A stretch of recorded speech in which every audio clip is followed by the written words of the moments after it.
Welcome to another deep dive. We're really getting into something that I think a lot of our listeners have probably thought about at one point or another. It's how to start doing something that matters. And to dive into this, we're going to be taking a close look at a book you suggested, How to Begin. Start Doing Something That Matters by Bungay Stanier. Sounds like it could be pretty helpful. It really does. And the goal here is to help you, the listener, figure out what you really care about.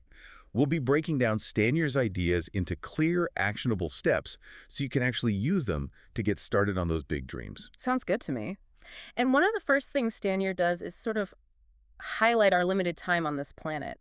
Yeah. He talks about this idea of a death date, a concept from Kevin Kelly. Oh, It's this calculation that basically uses actuarial data, and it suggests that given the book's publication in 2022 and a 5-year average for completing a major undertaking, okay. we may only have time for about 4 more big projects in our lives. Kind of puts things into perspective, doesn't it? It really does make you stop and think. I mean, that sense of urgency is definitely there. It makes you realize, okay, time is precious. You can't just waste it on things that don't truly resonate with you. Right. It makes you question whether you're on the right path, whether you're living a life that feels genuinely fulfilling. Absolutely. And Stanier kind of ties this into a really powerful question. From Mary Oliver's poem, The Summer Day, it asks, "Tell me, what is it you plan to do with your one wild and precious life?"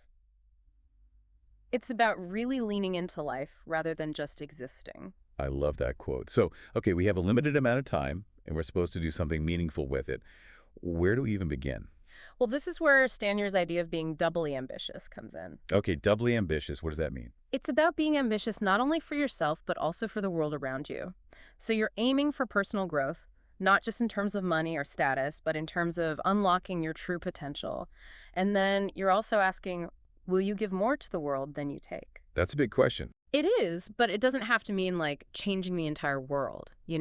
Stanier gives examples ranging from, leading major societal change all the way to improving your relationships with your family and friends or, becoming a more effective leader in your workplace. Right. So it can be both big and small, depending on, I guess, where you're at and what resonates with you. Exactly. And Stanier makes this interesting point that these two ambitions for yourself and for the world actually fuel each other. How so? By pursuing what he calls a worthy goal, something that challenges you to grow and contribute.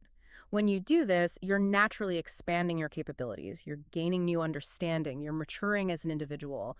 And through all of this, you're positioned to make a greater positive impact on the world. It's like they're intertwined. So how do you actually get started with this worthy goal business? That's where his How to Begin process comes in. It's like a roadmap broken down into 3 sections. Yep. First, establish a worthy goal. Second, commit fully to that goal. And finally, cross the threshold and actually start taking action. It's pretty straightforward. It is. And Stanier really emphasizes that this process is designed for everyone, regardless of your background, your current situation, or the scale of your ambition. Right. Whether you're aiming to make a global impact or simply to improve your local community or your own life, this framework can be adapted.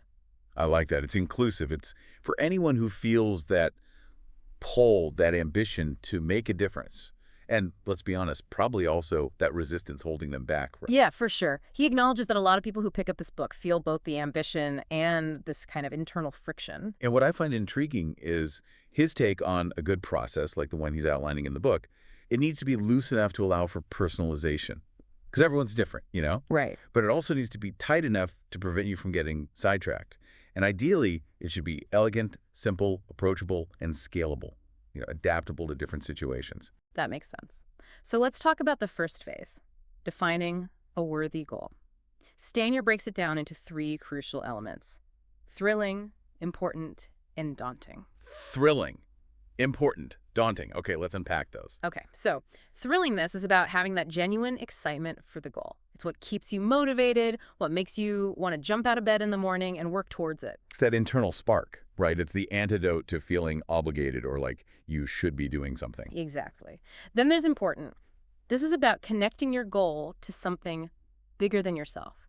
It's about asking yourself, what is the impact of this goal? Am I giving more to the world than I'm taking? It's that idea of contributing, making a positive difference, like what Jacqueline Novogratz challenges us to do. Right. And finally, there's daunting. This is about choosing a goal that pushes you beyond your comfort zone, a goal that challenges you to grow and learn. So it's not about choosing something easy or familiar. Not at all. It's about embracing a challenge that will help you become a better version of yourself.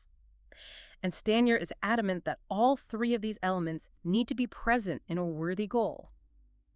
What happens if one is missing? Well, let's imagine a goal that's important and daunting, but not thrilling. You're working hard, you're making a difference, but you're not enjoying the journey. You risk burning out. Makes sense. What about the other combinations? So let's say you have a goal that's thrilling and daunting, but not important. You might be super excited, you might be pushing yourself, but if it doesn't have a real purpose, it might feel empty in the end. You might wonder, like, what was the point of all that effort? Exactly. Yeah. And finally, a goal that's thrilling and important, but not daunting. You enjoy it, it has a good purpose, but it doesn't really challenge you. You're not really growing, you're just kind of coasting. So it's all about finding that sweet spot where all three elements are present. Okay, so let's say I have a potential worthy goal in mind. Where do I go from there? Stanier recommends a 3-draft process to really flesh it out. And he's reassuring, he says the first draft is always crappy. Don't get hung up on trying to make it perfect right away. Just get your ideas down. That's good to hear. Takes the pressure off. Right. And then, once you have a draft, he offers these evaluation tools to help you assess whether it truly aligns with those 3 key elements: thrilling, important, and daunting. Like tests for your worthy goal. I like it. Exactly. The first one is called the spouse-ish test. Spouse-ish. Yeah. It's about getting feedback from someone who knows you well, like a partner, a close friend, or a family member, and you present your goal to them and you observe their reaction. You're looking for that genuine excitement, right? Not just polite agreement. Yes. Do their eyes light up? Do they get energized when you talk about it? That's a good sign that your goal has that thrilling element. Makes sense. What's the next test? The FOSO test. It stands for the sake of. FOSO. Got it. This one helps you determine if your goal is truly important. It's about articulating the bigger why behind it. It's not just about what you get out of it, but how it benefits others or contributes to something larger than yourself. So it's about identifying the greater purpose that fuels your goal. Exactly. And then there's the Goldilocks zone test. This one focuses on the daunting aspect. You ask yourself, does this goal feel appropriately challenging? It shouldn't be too easy, but it shouldn't be so overwhelming that it paralyzes you. It's about finding that balance. Right. You want a goal that stretches you, pushes you to grow, but doesn't completely overwhelm you. So we've got the spouse-ish test for thrilling, the FOSO test for important, and the Goldilocks zone test for daunting. What happens after you put your worthy goal through these individual tests? Well, Stanier suggests something he calls the voting test. Basically, you look at your worthy goal draft and you score it out of 7 for each of the 3 criteria: thrilling, important, and daunting. Okay, so it's a way to quantify how well your goal is shaping up. Yeah, And if a particular area is scoring low, it might be a sign to rework that aspect. exactly. It gives you a more objective view of your goal's strengths and weaknesses. I like that. It brings in a bit more structure. Right. And then finally, he recommends this technique called add one word. It's a simple but powerful way to intensify your worthy goal. You take your goal statement and you add a single word or a short phrase to make it even more potent. Like a power word. Kind of.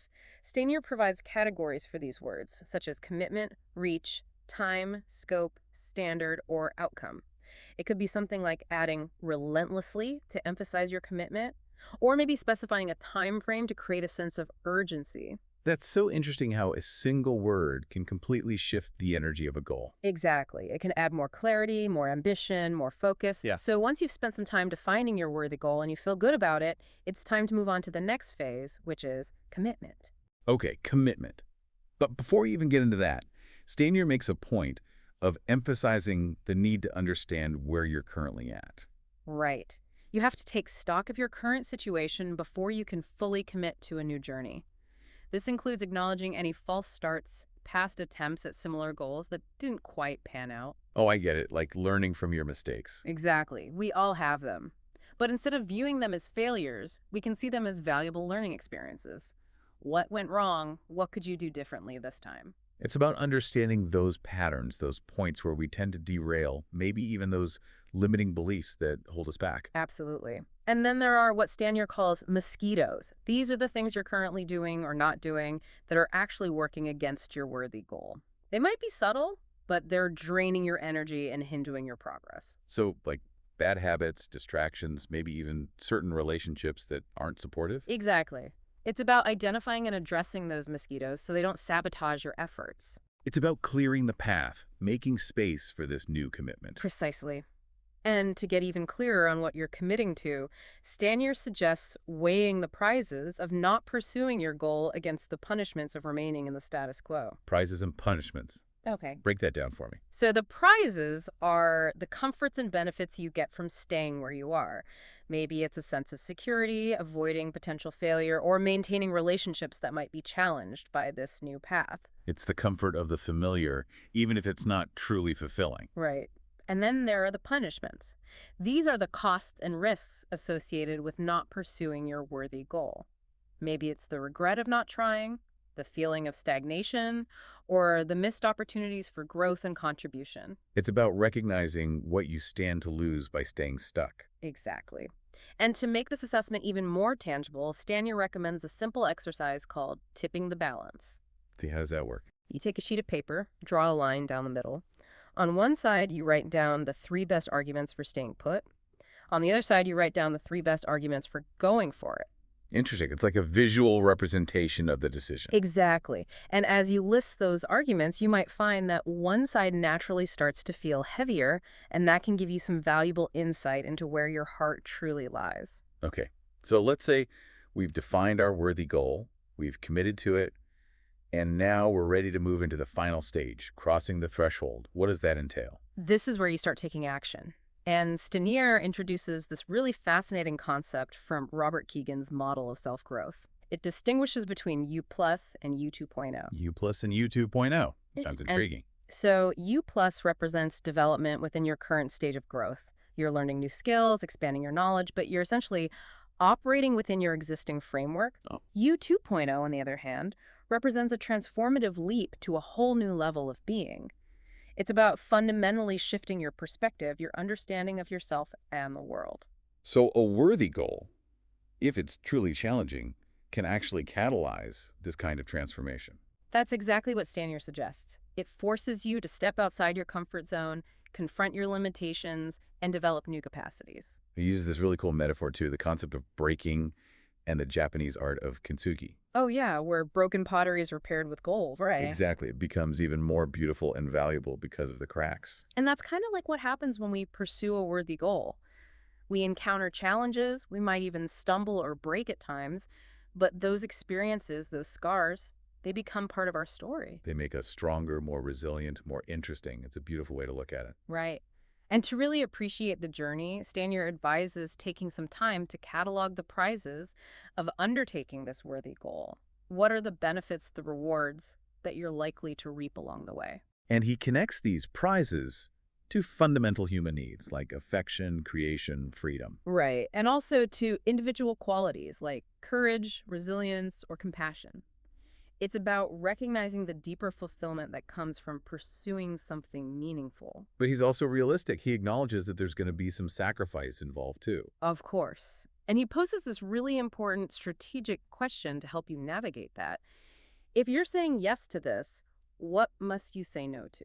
What might those sacrifices look like? It could involve letting go of less important commitments, changing your routine, or maybe even adjusting certain relationships that aren't supportive of your goal.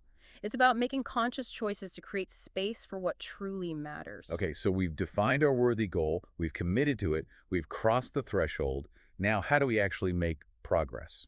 Stanier is a big proponent of taking small steps. He cites IDEO's motto, fail faster to succeed sooner, and Eric Rice's concept of the minimum viable product. The idea is to start small, experiment, learn from your mistakes, and iterate quickly. Exactly. It's about getting out of your head and into action, even if it feels imperfect at first. And he also mentions Jim Collins's fire bullets, then fire cannonballs strategy. What does that mean? It means test your assumptions first with small, low-risk experiments before committing a lot of time and resources. It's about gathering information, refining your approach, and then going all in when you have more confidence. It's like a smart way to manage risk. Absolutely. And to help you with this experimentation process, Stanier recommends excavating your history. What does that involve? It's about looking back at your past experiences, both successes and failures, to gain insights into what works for you, what doesn't, and what your natural tendencies are. So it's about understanding your own patterns, your risk tolerance, your strengths and weaknesses. Exactly. And with this knowledge, you can approach your worthy goal with more clarity and confidence. And then, Stanier encourages us to run small, contained experiments to test our assumptions and gather feedback about our worthy goal. Like a scientific approach. It is. And the key here is that every experiment, regardless of its outcome, provides valuable learning. You're either confirming your assumptions or identifying areas that need adjustment. Failure is just another form of data. Exactly. And it's important to distinguish between an experiment and a practice, as Stanier does. A practice is a commitment to the process, not just the outcome. It's a series of controlled experiments undertaken with persistence and a willingness to learn and adapt along the way. Okay, so how do we stay on track with all of this? How do we make sure we're actually moving towards our worthy goal and not getting sidetracked? That's where Stanier's This Not That tool comes in. This, not that. Tell me more. It's this really simple but effective technique for self-management. The idea came from a story Stanier tells about this failed attempt to create a new whiskey called Loch Dew. Basically, it tasted like dirt. Yeah, but what they realized was that they had focused so much on what they didn't want the whiskey to be that they hadn't clearly defined what they did want it to be. So the This Not That tool is all about creating these contrasting pairs of words or phrases that represent your best self versus your not so best self. Okay, so it's like a way to clarify your ideal state versus those moments when you're off track. Exactly. And you can draw inspiration from your own experiences. Think about a time when you were really on your game, performing at your peak. What were you doing? How were you thinking? And then contrast that with a time when you were maybe slacking off or not fully engaged. What were the differences? Right. And by creating these this, not that pairs, you're essentially giving yourself a clear internal compass to help you stay aligned with your worthy goal. It's like a reminder of who you want to be and how you want to show up. Exactly. And finally, Stanier emphasizes the importance of your support system. He encourages you to build the band. Because you can't do it alone. Right. You need people who believe in you, who support your vision, who challenge you to grow, and who will be there to pick you up when you fall. It's about surrounding yourself with the right people. And that might also mean making some tough decisions about who you need to leave behind. People who are unsupportive, who drain your energy, or who hold you back from reaching your full potential. Sometimes those are the hardest decisions to make. They are. And to help you navigate this process of building your support system, Stanier introduces these 4 archetypal roles from indigenous traditions. Okay. I'm curious. What are they? They're the warrior, the healer-lover, the teacher-magician, and the visionary ruler. And then there's the trickster, who often represents a challenging but ultimately helpful force. And what do these archetypes represent? They're not literal roles, but rather qualities or types of support that you might need along your journey. The warrior might be the one who pushes you to take action. The healer-lover offers comfort and encouragement. The teacher-magician provides wisdom and guidance. And the visionary ruler helps you see the bigger picture. I like that. It's like a framework for understanding the different types of support we might need at different stages of our journey. Exactly. And finally, Stanier ends the book on this really poignant note. He quotes from Rilke's poem Der Schwende, these lines about being deeply defeated by ever greater things. What's the significance of that ending? It suggests that the pursuit of a worthy goal is rarely easy. There will be challenges, setbacks, even moments of feeling defeated, but these are not signs of failure. They're part of the process. They're what make the journey meaningful. Exactly. And Stanier refers to this as wrestling with the angel. It's a demanding, challenging process, but it's ultimately transformative. It helps you grow. It helps you become more than you were before. It's about embracing the struggle, knowing that it will ultimately lead to something greater. Exactly. So as you consider your own aspirations, your own worthy goal, I encourage you to reflect on Stanier's wisdom. What small step can you take today to start moving towards that thing that truly matters to you? Great question. And to help you on that journey, let's recap the core principles from how to begin. Start doing something that matters. Does that look good? Number 1, recognize that your time is limited, and you likely only have a handful of major endeavors left in your life. So choose wisely. 2, cultivate a doubly ambitious mindset. Strive for both personal growth and a positive contribution to the world.